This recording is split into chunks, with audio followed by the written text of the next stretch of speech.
الحمد لله نحمده ونستعينه ونستغفره ونؤمن به ونتوكل عليه ونعوذ بالله من شرور أنفسنا ومن سيئات أعمالنا من يهده الله فلا مضل له ومن يضلله فلا هادي له ونشهد أن لا إله إلا الله وحده لا شريك له ونشهد أن سيدنا وسندنا ومولانا محمدا عبده ورسوله أما بعد فأعوذ بالله من الشيطان الرجيم بسم الله الرحمن الرحيم سبحان الذي أسرى بعبده ليلا من المسجد الحرام إلى المسجد الأقصى آمنت بالله وصدق الله مولانا العظيم. تمام حضرات محبت اور پیار سے درود شریف. السلام والسلام علیکہ یا سیدی یا رسول اللہ وعلا آلکہ واصحابکہ یا حبیب اللہ. السلام والسلام علیکہ یا سیدی یا رسول اللہ وعلا آلکہ واصحابکہ یا رحمت للعالمین. حضرات وقت کم ہے اور موضوع بہت لمبا ہے اور پھر صوفیاء کی محفل ہے اور صوفی کے سامنے دل تھام کر بولنا پڑتا ہے اور عالم ہو تو پھر زبان کو سنبھال کر بولنا پڑتا ہے. تو یہ دونوں کیفیات سے مرکب مجلس ہے اور بڑی روح پرور اور واقعتاً محسوس ہو رہا ہے کہ ہم کوئی کام کر رہے ہیں. یہ کیفیت جب سے مجلس شروع ہے اس وقت سے طاری ہے. اللہ تعالیٰ قبول فرمائے اور ہمارے گناہوں کی بخشش کا ذریعہ بنائے. یہ معراج شریف کا واقعہ آپ ٹی وی چینل بھی اس وقت تقریباً اسی موضوع کو لیے ہوئے ہیں اور اس کے دو پہلو ہیں. ایک تو پہلو جو عام ہم سنتے اور سناتے رہتے کہ رحمت دو عالم صلی اللہ علیہ وآلہ وسلم کو اس پروردگار عالم نے اپنا ذات کا دیدار کروایا اور لا مقام کی وسعتوں میں کرایا جہاں کوئی اور نہیں تھا، صرف ایک رب کی ذات تھی اور ایک رب کے محبوب صلی اللہ علیہ وسلم کی ذات تھی. یہ موضوع چلتا ہے اور آپ سنتے رہتے ہیں. میں سوچ رہا تھا کہ آج کون سا پہلو اس کا آپ کے سامنے پیش کیا جائے. تو اس کا ایک دوسرا پہلو بھی ہے اور وہ پہلو اگر انسان کے علم میں ہو اور انسان کی سوچ میں ہو اور انسان اس کا بھی ادراک رکھتا ہو تو پھر انسان کی زندگی میں اور انسان کے اعمال میں ایک توازن پیدا ہو جاتا ہے. اور یہ واقعہ اگر اس کا دوسرا پہلو جو میں مختصر طور پر، کیونکہ وقت نہیں ہے تفصیل میں اب نہیں جاؤں گا، اختصار کے ساتھ جو میں آپ کے سامنے عرض کرنے والا ہوں، اس میں اللہ رب العالمین نے اپنے نبی پاک صلی اللہ علیہ وآلہ وسلم کو وہ چیزیں بھی دکھائیں جن کا آپ نے اس دنیا میں جانے سے پہلے اعلان فرمایا.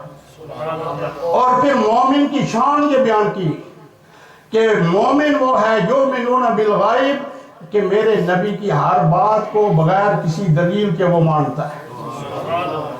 اس کے بعد سب سے بڑی دلیل یہ ہے کہ یہ اللہ کے رسول صلی اللہ علیہ وآلہ وسلم نے یہ بیان فرمایا ہے، لہذا یہ حق اور سچ ہے. اور اس میں دو پہلو قرآن کریم میں ایک جگہ نہیں، بے شمار آیات بینات میں دو چیزیں بیان ہوئی ہیں. ایک کہ اللہ رب العالمین نے اپنے نبی پاک صلی اللہ علیہ وسلم کو جنت بھی دکھائی اور جہنم بھی دکھائی، جنت بھی دکھائی اور جہنم بھی، یہ بھی معراج کے اندر ہے۔ کیوں؟ اس لیے کہ کوئی یہ نہ کہے کہ نبی پاک صلی اللہ علیہ وسلم صرف جبریل امین کی وحی پر اور ان کے پیغام پر ہی سب کچھ بتاتے رہے اور نبی رحمت صلی اللہ علیہ وسلم نے خود کچھ دیکھا نہیں۔ ایمان بالغیب کی وہ ساری چیزیں جو ابھی وقوع پذیر نہیں ہوئی، اس رب العالمین نے اپنے نبی کو ان کا بھی علم اور دیدار عطا فرمایا، صرف علم نہیں دیدار عطا فرمایا۔ حضور صلی اللہ علیہ وآلہ وسلم جب جنت کی بہاروں کا ذکر فرماتے ہیں اور یہ اسی رات کا واقعہ ہے، تو پھر ایک مومن کھلکھلا اٹھتا ہے کہ اس رب العالمین نے اپنے پاک نبی سے جو وعدے کر رکھے ہیں وہ سارے وعدے اس نبی کے تفعیل ہی تو مومنوں کو حاصل ہوں گے۔ حضور صلی اللہ علیہ وآلہ وسلم نے فرمایا، بخاری شریف کی حدیث ہے کہ میں نے جنت میں 4 نہریں دیکھی، ایک پانی کی جس کے پانی میں کبھی اس کا رنگ متغیر نہیں ہوگا، دوسری دودھ کی جس کا کبھی ذائقہ تبدیل نہیں ہوگا، شراب کا جس کے اندر نشہ نہیں اور جس کے اندر طہارت کی مستی ہے، اور چوتھا شہد کی جس کی مٹھاس میں کبھی کمی نہیں ہے۔ جنات تجری من تحتہا الانہار، کتنی آیات ہے۔ اس رب العالمین نے صرف حضور صلی اللہ علیہ وسلم کو خبر نہیں دی، اس نے اپنے نبی پر کرم فرمایا اور وہ نہریں دکھا دی، نہریں دکھا دی۔ یہ قرآن علم الرحمن علم القرآن صرف پڑھایا نہیں، قرآن میں جو کچھ پڑھایا وہ دکھایا بھی۔ یہ بات آپ سمجھیں کتنے بڑے اعزاز کی بات ہے کہ پورے قرآن میں اللہ رب العالمین نے مومنوں سے جس نعمت کا وعدہ کیا ہے، ان نعمتوں کو اللہ کے محبوب صلی اللہ علیہ وسلم نے معراج کی رات اس کا مشاہدہ فرمایا ہے۔ حضور صلی اللہ علیہ وسلم کی علم، آپ کی وسعت قدرت کو کوئی ماپ سکتا ہے؟ کوئی آج تو مولوی چند چیزوں میں پھنسے ہوئے اور یہ جو جھٹکے لگ رہے، یہ کہ اہل سنت و جماعت کا عقیدہ اب دنیا میں ثابت ہو رہا ہے تو پہلے سے، لیکن کچھ ایسے غبار آگے تھے اب پوری دنیا میں۔ یہ کل سے موبائل فونوں پر ایک کلک چل رہا ہے، سعودی عرب میں فتویٰ دیا گیا کہ حضور علم غیب جانتے تھے۔ ہاں، سعودی مفتی نے 2 دن پہلے یہ فتویٰ دیا ہے۔ کیوں دیا ہے؟ اس لیے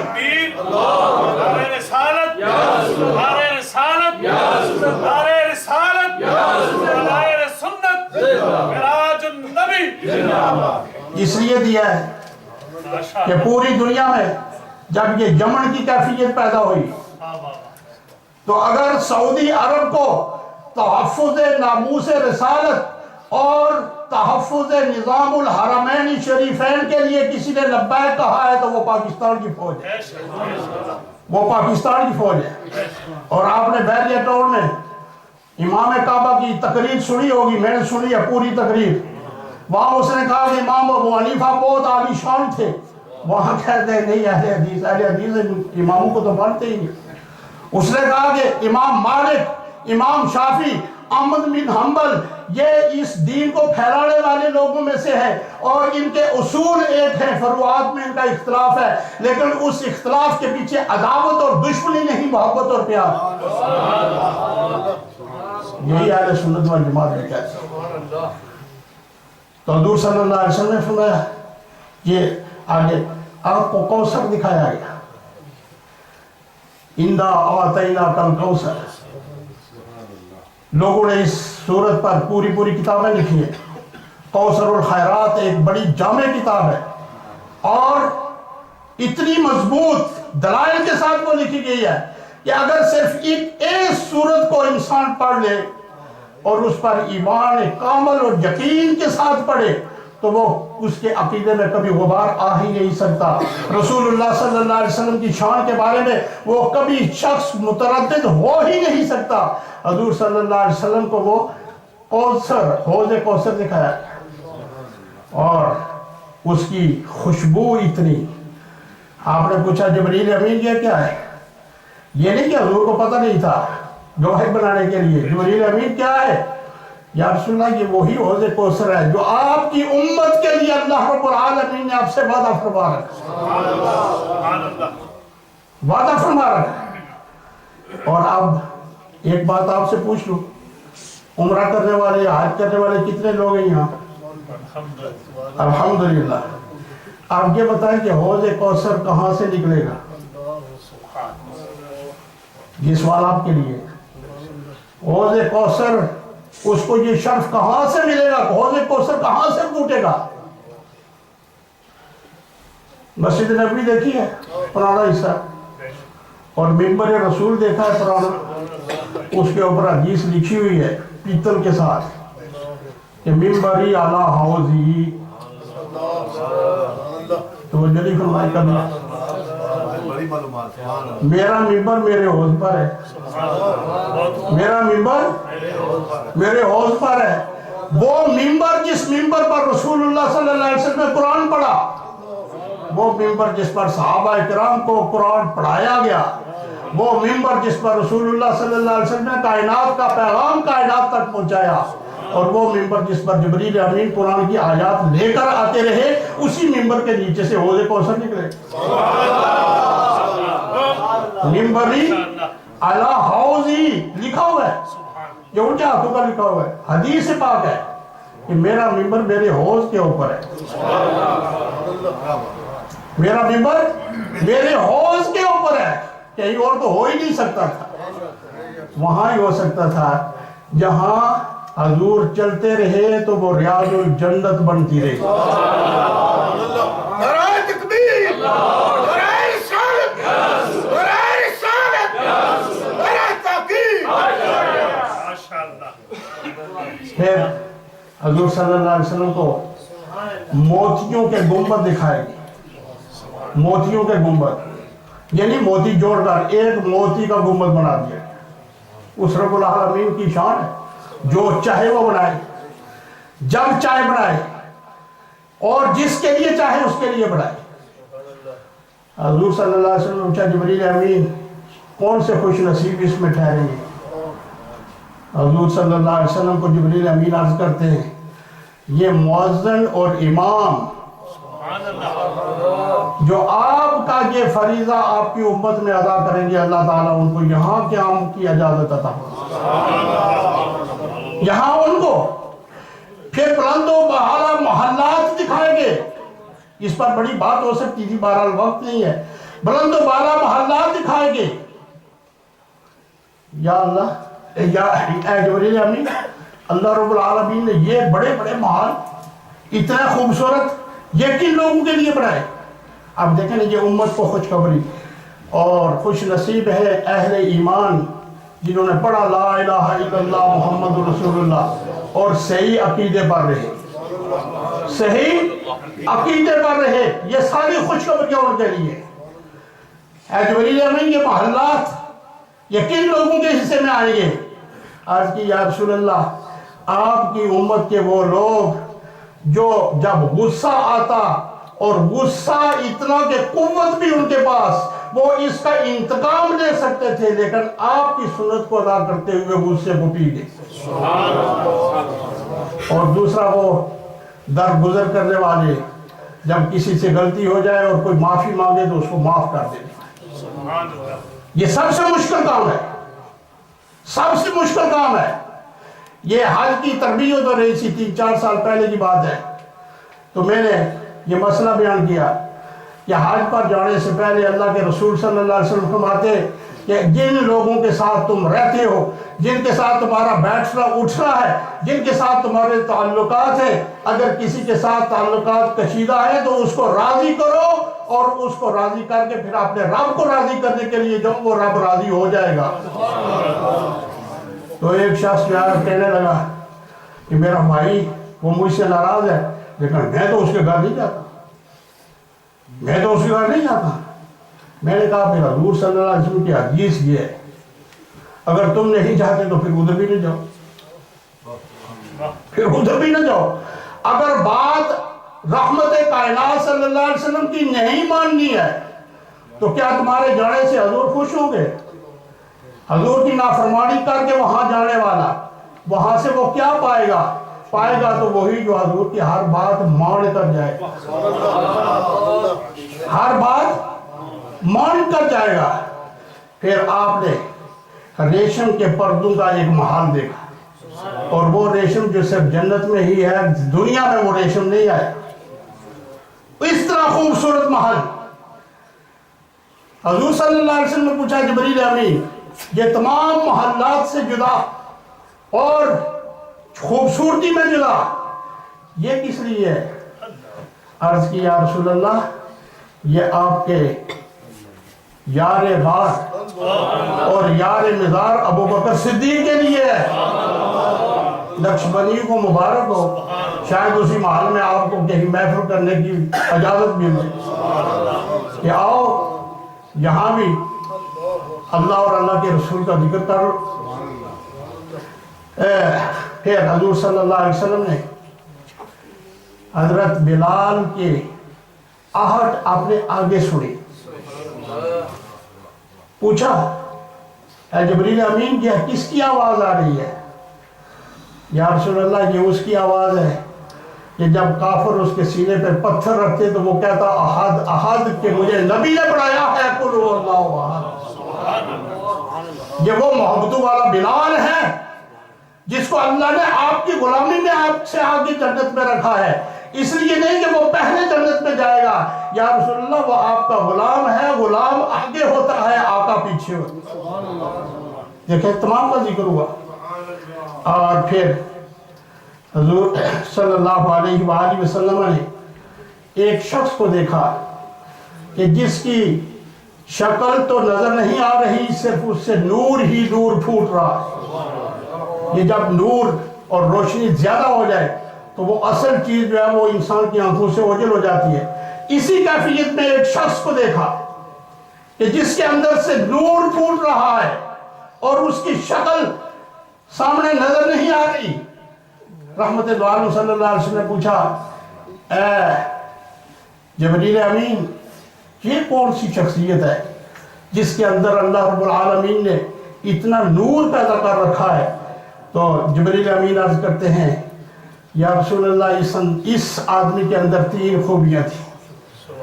اس آدمی کے اندر 3 خوبیاں. آپ کی امت کا آدمی, یہ ہر بات کے ساتھ جبریل امین کہتے ہیں کہ آپ کی امت کا وہ آدمی جس کے اندر 3 خوبیاں تھیں کہ زبان ہمیشہ ذکر سے تر رہتا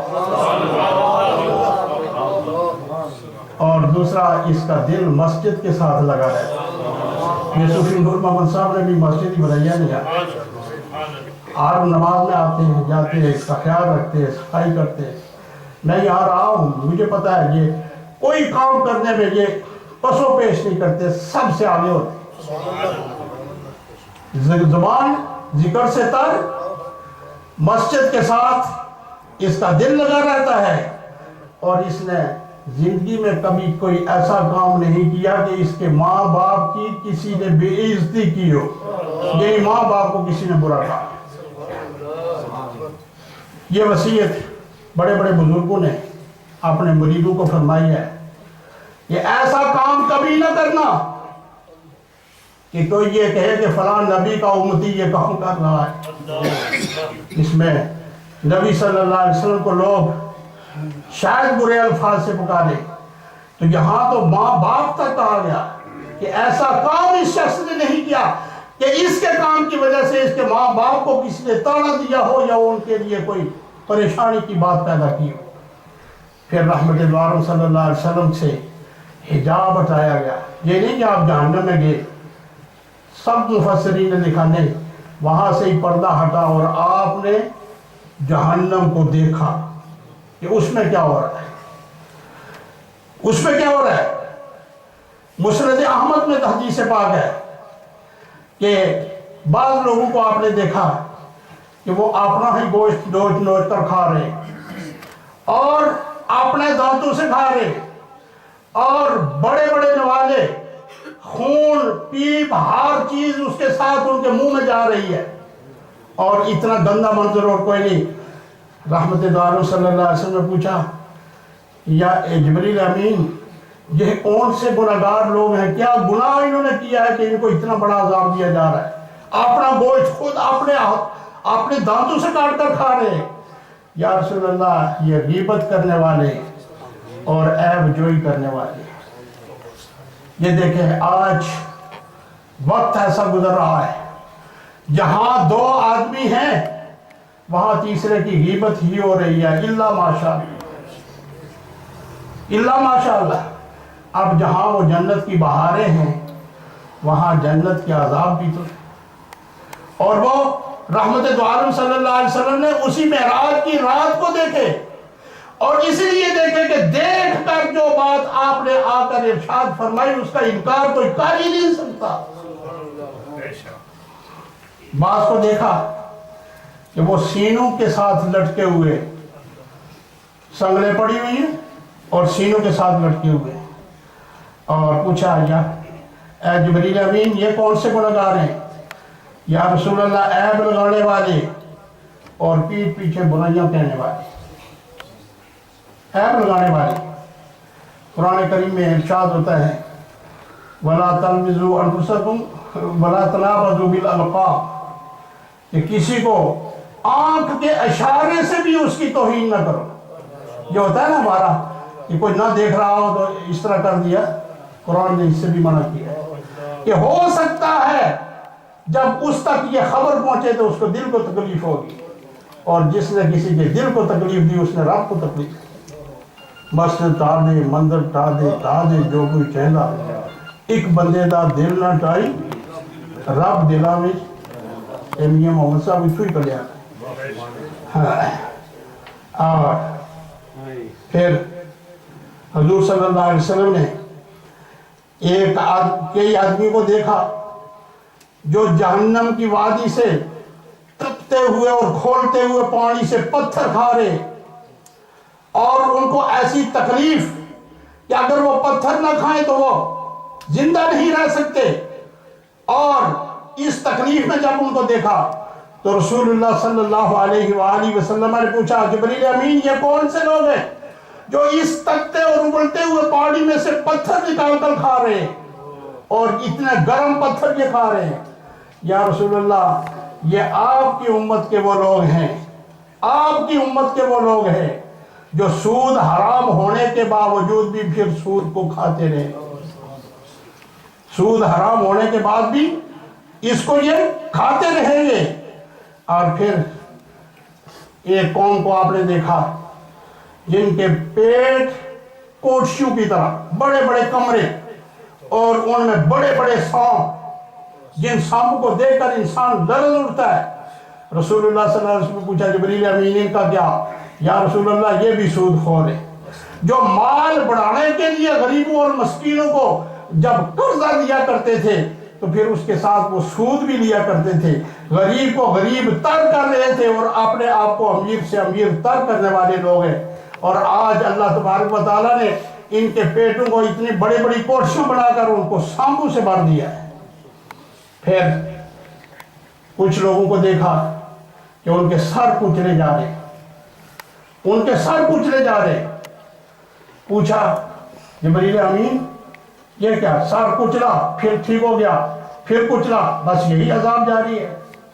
یا رسول اللہ یہ وہ ہیں جو 5 وقت کی نماز پڑھتے ہوئے اپنے آپ پر بوجھ محسوس کیا کرتے،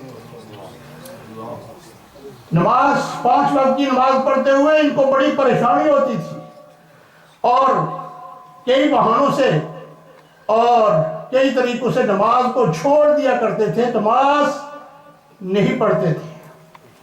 اور پھر وقت ہو گیا، اگر موضوع کافی لمبا تھا اور اس میں ابھی کافی باقی باتیں بھی تھی، تو مجھے شہباز صاحب نے کہا تھا کہ بعض لوگوں کو اس میں یہ الجھن ہے کہ یہ روزہ رکھنے کا اور رات کو زندہ کرنے کا جو کچھ کہا جاتا ہے اس کا کوئی ثبوت نہیں۔ پہلی بات تو یہ ہے کہ جس نے کچھ نہ کرنا ہو اس کے لیے کوئی ثبوت نہیں، اور جو اپنے آپ کو گناہگار سمجھتا ہو وہ اپنے رب سے ہر وقت معافی کا طلبگار رہتا ہے، وہ ہر وقت اپنے رب سے معافی مانگتا رہتا ہے۔